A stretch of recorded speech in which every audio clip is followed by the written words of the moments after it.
ഇന്ന് വലിയ കുഴപ്പമില്ലാത്തൊരു വെതറായിരുന്നു. എന്നാ ഒരു ചായ കുടിക്കാൻ തോന്നി.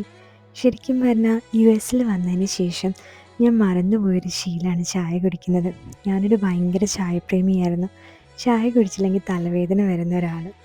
പക്ഷേ ഇവിടെ വന്നതിന് ശേഷം മോന് വലിയ ചായ കുടിക്കാൻ ഇഷ്ടമില്ല. മിക്കവാറും ചായ കുടിക്കുന്ന സമയങ്ങളിലൊക്കെ ഒറ്റയ്ക്കാണ്. അങ്ങനെ അങ്ങനെ എന്നീന്ന് ചായ കുടിക്കുന്ന ആ ശീലം അങ്ങ് നിന്ന് പോയി. വീട്ടിലെല്ലാവരും കൂടി ഒരുമിച്ച് ചായ കുടിച്ചിരുന്നതും കോളേജ് ഹോസ്റ്റലിൽ ആ സമയം നോക്കിയിരുന്നതും പിന്നെ ഒരു കാലത്ത് ഓഫീസിൽ നിന്ന് തിരിച്ചു വരുമ്പോൾ അമ്മ ചായയൊക്കെ ഇട്ട് നോക്കിയിരുന്നതും പിന്നെ ഓഫീസിലെല്ലാവരും കൂടി ഗ്യാങ്ങായി പാൻട്രിയിൽ പോയി ചായ കുടിച്ചിരുന്നതും കഫറ്റീരിയയിൽ ക്യൂ നിന്ന് ചായ കുടിച്ചതുമൊക്കെ ഒരു നൊസ്റ്റാൾജിയ തന്നെയാണ്.